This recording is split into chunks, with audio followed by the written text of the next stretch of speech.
Dans notre précédente vidéo, nous avons abordé le premier élément essentiel pour la rédaction de bons papiers journalistiques. Aujourd'hui, nous allons aborder le deuxième élément très essentiel également, qui n'est autre que la clarté.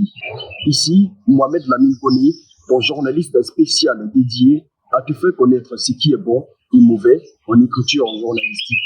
Alors, reste scotché parce que tu vas en apprendre davantage.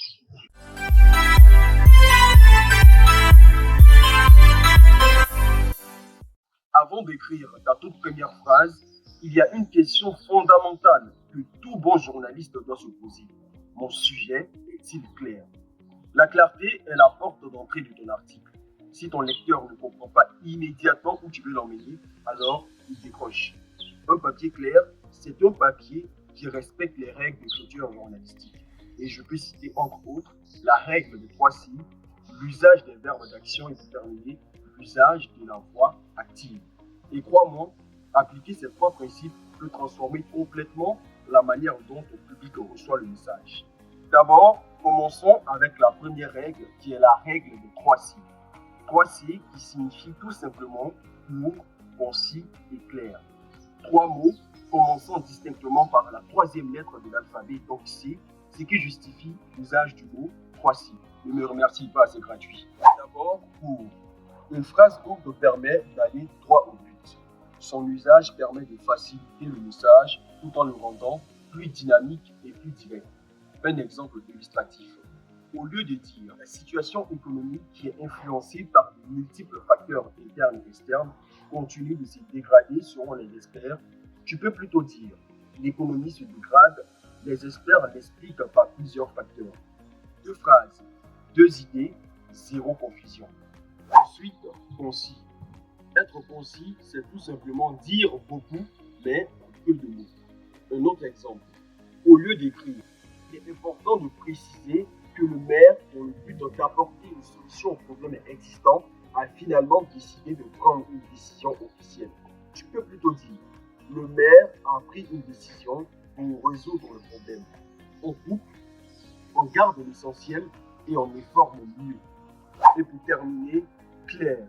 La clarté, c'est l'art d'exprimer une idée de façon simple, sans l'usage du jargon technique inutile. Dans ton article, au lieu d'écrire le dispositif budgétaire pluriannuel a été reconfiguré dans une logique de soutenabilité macroéconomique, tout ça, tu peux simplement dire l'État a revu son budget pour le rendre plus durable. On garde le même message et ce message-là est plus accessible au public. La deuxième règle essentielle pour être clair dans la rédaction de ton papier journalistique est l'usage de la voix active. Chers abonnés, je vous le dis en toute franchise, l'usage de la voix active doit être privilégié dans toutes vos rédactions journalistiques. On ne dit pas qu'il est proscrit d'utiliser la voix passive parce qu'on peut l'utiliser pour rappeler un événement historique. Mais pour ce qui concerne l'information chaude, ou je dirais l'information fraîche, il est important pour les journalistes d'écrire à la voix active. Un exemple à écrire et à ne pas écrire. Dans ton papier journalistique, au lieu de dire « des mesures ont été prises par le ministère », tu peux plutôt dire « le ministère prend les mesures ». C'est direct, c'est vivant et c'est journalistique.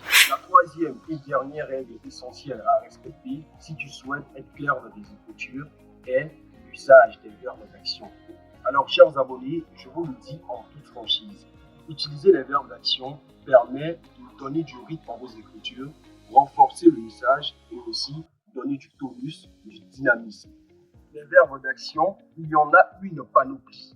Je peux citer entre autres les verbes dire, expliquer, affirmer, déclarer, estimer. Lorsque vous les utilisez, vous agissez, vous permettez à votre lecteur d'agir et vous capturez la pensée. Alors, chers abonnés, un journaliste clair, c'est celui-là qui va droit au but. Il simplifie sans appauvrir, il structure son message et il guide son lecteur. En gardant cette rigueur journalistique, tu respectes le temps de ton lecteur, son attention et son besoin de comprendre sans effort. Tu lui permets également de suivre ton raisonnement de manière logique et à rester avec toi jusqu'à la fin de tes lignes. Alors, avant de rédiger ton prochain papier journalistique, pose-toi cette question simple mais efficace. Mon lecteur comprendra-t-il ce que je vais dire? Si la réponse est oui, alors tu es sur la bonne voie pour la rédaction d'un papier journalistique fluide, efficace et professionnel. Dans notre prochaine vidéo, nous allons aborder le troisième élément essentiel pour la rédaction de bons papiers journalistiques qui est la véracité. Alors, si tu aimerais être vrai dans tes écritures, n'hésite pas à t'abonner, à liker et à partager cette vidéo pour ne rien rater de nos contenus didactiques. Merci de nous avoir suivis nombreux. On se dit à très bientôt pour un prochain numéro. D'ici là, portez-vous bien.